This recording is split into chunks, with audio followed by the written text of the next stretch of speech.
karena banyak antrian, sehingga kami baru diterima di jam 16.30. Konsultasi dengan pimpinan di Direktorat Tindak Pidana Umum, dalam hal ini Kanit 4 pada Subdit 5 Direktorat Tindak Pidana Umum, Bapak Kompol Dr. Sukardi SK. Ya, beliau adalah Kanit 4 dan timnya sesuai dengan mekanisme di Mabes Polri, Bareskrim. Setiap laporan kita harus konsultasi dulu. Setelah kita menjelaskan semua peristiwa, baik yang dialami oleh Pak Kusnadi maupun yang dialami oleh Pak Hasto Kristianto terkait dengan peristiwa tanggal 10 Juni kemarin, ada kesepahaman antara pihak kami sebagai pelapor dengan pihak Bareskrim Polri yang kami konsultasi tadi, yaitu timnya Pak Sukardi, bahwa terkait dengan pelanggaran prosedur yang kita sampaikan tadi, bahwa penyitaan, penggeledahan, bahkan diinterogasi selama 3 jam, itu menurut kami dilakukan oleh penyidik Rosa di KPK, menyimpang dari prosedur KUHP dan prosedur undang-undang tentang Komisi Pemberantasan Korupsi. Maka disarankan oleh Pak Kanit tadi ditempuh pra peradilan terlebih dahulu, ya, untuk menguji kebenaran apakah betul atau apakah benar dan terbukti bahwa proses penggeledahan, penyitaan, pemeriksaan badan dan interogasi yang dilakukan oleh penyidik Rosa, Purbo, Bekti, dan kawan-kawan di KPK itu menyalahi prosedur atau tidak.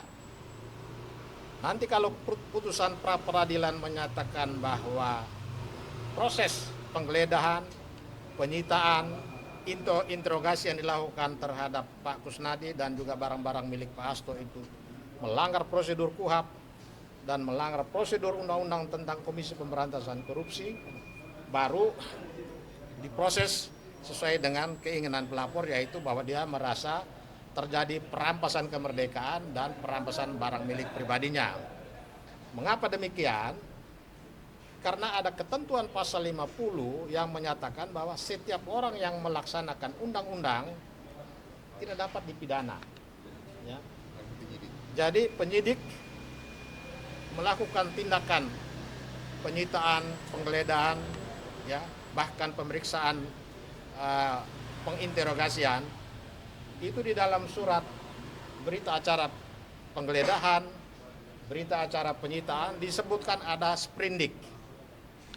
Sprindik itu memang diatur di dalam, di KUHP ada, di Peraturan Kepolisian Negara Republik Indonesia diatur. Ya, tugas penyidikan diatur di dalam KUHP, artinya penyidik melaksanakan undang-undang.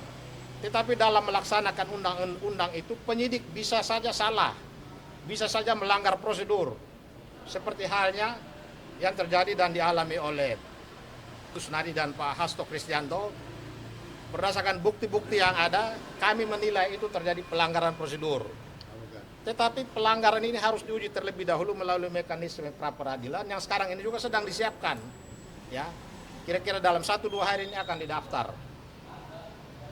Antara pihak kami dengan pihak Bareskrim juga ada kesepahaman bahwa tindakan yang dilakukan oleh penyidik KPK Rosa dan kawan-kawan ini merusak marwah penyidik Polri dan merusak marwah penyidik KPK. Sehingga seperti yang kami katakan tadi, model-model penyidikan seperti ini yang terjadi di KPK ini harus dievaluasi. Ya. Karena harus dievaluasi, maka dalam evaluasi nanti penyidik Rosa ini harus ditarik kembali ke Mabes Polri atau dipecat. Karena tindakannya ini, ya, sebagaimana dijelaskan dan sudah disampaikan di atas tadi, bahwa dia menyatakan ada surat perintah penggeledahan, dia menyatakan ada surat perintah penyitaan, dia menyatakan ada izin penyitaan dari Dewas, tapi tidak pernah diperlihatkan. Dia menyatakan tetapi tidak memperlihatkan. Kami anggap itu tidak ada semua. Karena itu akan diajukan pra peradilan, dan mengenai laporan polisi itu disiapkan nanti setelah putusan pra peradilan bisa disampaikan di sini. Hal yang menggembirakan tadi antara pihak Barreskrim Polri dengan kita ada kesepahaman bahwa ini melanggar prosedur, ini merusak citra penyidik Polri, baik yang di Mabes Polri maupun yang ada di KPK, karena penyidik di sana adalah penyidik KPK dari Polri. Nah, terkesan apa yang dilakukan oleh penyidik Rosa ini terkesan seolah-olah dikendalikan oleh kekuatan lain untuk target terhadap Pak Hasto dan Kusnadi. Ada terkesan begitu. Karena kenapa dilakukan secara menyimpang dan secara terang-terangan? Ya, tanpa memperhatikan bahwa di belakang dia itu ada lembaga, ada marwah KPK dengan independensinya yang harus dijaga. Mahkota KPK itu kan independensinya. Tapi kenapa bekerjanya serampangan? Nah, pekerjaan yang serampangan ini akan kita uji di pra peradilan, dan setelah itu putusannya seperti apa, datang lagi ke sini untuk membuat laporan pidana. Pak, kalau pada akhirnya pra peradilan ditolak, kan bisa tidak diterima ini laporan nantinya, Pak? Ya, tentu kan masih banyak upaya lain. Ya, di dalam pasal 63 Undang-Undang KPK, setiap orang ya yang mengalami kerugian akibat perbuatan melawan hukum yang dilakukan selama penyelidikan, penyidikan, dan penuntutan persidangan tindak pidana korupsi berhak mengajukan tuntutan ganti rugi, rehabilitasi, dan lain-lain. Jadi Pak Kusnadi dan Pak Hasto masih ada jalan lain setelah pra peradilan antara putusannya kabul atau tidak, bisa mengajukan gugatan perbuatan melawan hukum ke pengadilan negeri atau peradilan umum. Masih ada pintu.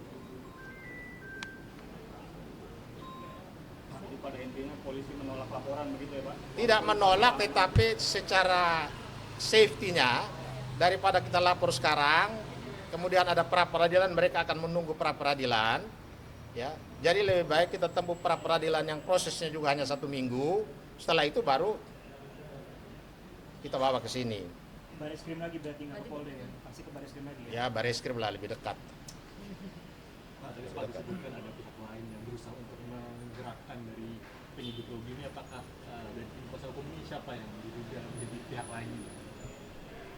Ya, pihak lain ini tentu banyak, cuman kan kita nggak bisa mengidentifikasi. Tapi dari cara, ya, keberanian melakukan manuver-manuver yang terlalu berani, ya, karena dia berhadapan dengan institusi. Bagaimanapun Pak Hasto dan ini kan dari institusi yang namanya PDI Perjuangan, partai besar. Partai juga yang ikut memperjuangkan melahirkan KPK dan berbagai macam produk tentang reformasi. Jadi kalau ini terjadi dan terjadi di ujung, ya, kasus ini sudah 4 tahun, tapi baru sekarang kenapa Pak Hasto dipanggil? Karena itu kita minta, ya, apa yang hal buruk yang terjadi di KPK, Kapolri harus bertanggung jawab. Evaluasi, ya. Setiap penyidik yang merusak marwah KPK maupun marwah Polri, penyidik itu harus dievaluasi. Karena kita khawatir jangan sampai besok lusa terjadi perpecahan di internal Polri, baik yang tidak suka dengan apa yang terjadi dilakukan oleh penyidik ini, sehingga terjadi terbelah dua di dalam internal KPK yang pernah terjadi seperti beberapa tahun yang lalu. Bisa terjadi ke depan dalam kasus ini. Pak, tadi mau memastikan aja lagi tanggal pastinya mengajukan gugatan pra peradilan itu kira-kira kapan ya, Pak? Tanggal pastinya gitu kira-kira. Ya, sekarang tanggal berapa? Tanggal 13. Senin libur. Ya, setelah Lebaran Haji. Pak, ini kan Ya, hari ini udah. Hari ini kan Pak Kusnadi dipanggil KPK. Apakah Bapak bisa menilai kalau itu sebagai upaya KPK menekan Pak Kusnadi agar tidak kemana-mana, tidak melapor ke Dewas, tidak? Pertama bisa saja menekan karena lanjutan dari intimidasi yang terjadi pada tanggal 10. Yang kedua, panggilan disampaikan secara tidak patut. Karena hari ini untuk diperiksa, panggilannya baru disampaikan dan dibuat kemarin. Itu berarti ada faktor kesengajaan. Sebagai lembaga yang menempatkan penyidik pilihan semua, kemudian terjadi hal seperti ini sebetulnya tidak masuk di akal. Jadi KPK ini seperti sedang terbelenggu nalar. Ya, nalarnya tidak jalan sehingga melakukan langkah-langkah yang serampangan yang dilakukan oleh oknum-oknum penyidik. Jadi di sana itu terjadi terbelenggu nalar sehingga oknum-oknum penyidik ini melakukan kekeliruan dalam mekanisme penyelidikan dan penyidikan. Pak, itu kan pasti kan kedepannya bakal ada panggilan lagi ke Pak Kusnadi oleh KPK. Oh tidak apa-apa dia panggil lagi, secara patut kita datang. Bakal datang ya Pasti Pak? datang. Nah, pasti datang, kecuali dia sakit. Kecuali dia sakit. Karena orang yang tidak datang memenuhi panggilan yang berwajib dan dibolehkan untuk tidak datang itu alasan sakit, alasan sedang menjalankan tugas negara, dan juga alasan sedang menjalankan ibadah agama. 3 alasan ini menghalalkan orang yang dipanggil yang berwajib untuk tidak datang dulu. Pak Kusnadi mungkin ada yang mau disampaikan Pak? Silakan Pak Brigjen. Cukup, sudah cukup. Pokoknya ini siap ya, sebagai orang kecil yang merasa disewenang-wenangkan oleh oknum penyidik di KPK, dia siap menghadapi proses karena dia dipanggil, dia belum tahu prosesnya untuk apa, tetapi dia juga siap untuk menuntut haknya terhadap oknum-oknum yang melakukan penyimpangan dalam tugas penegakan hukum yang terjadi di KPK. KPK ini harus diangkat marwahnya kembali, dan mengangkat sekarang ini sangat berat. Banyak kejutan, tetapi kejutan yang tidak mengenakan yang terjadi di KPK saat-saat ini. Terakhir kemarin ini terjadi apa yang disebut perampasan hak dan perampasan barang milik. Hanya untungnya dia terlindungi oleh pasal 50 karena dia menjalankan undang-undang. Maka kita harus buktikan dulu dalam menjalankan undang-undang ini, dia memenuhi prosedur-prosedur itu atau tidak. Kalau ternyata dia menyatakan dia punya surat perintah tugas untuk melakukan penggeledahan terhadap saudara Kusnadi, dia mengantongi surat izin dewas untuk penyitaan, ya, untuk penggeledahan dan lain-lain, ternyata itu tidak ada, maka selesailah dia. Kita akan minta dia dipecat.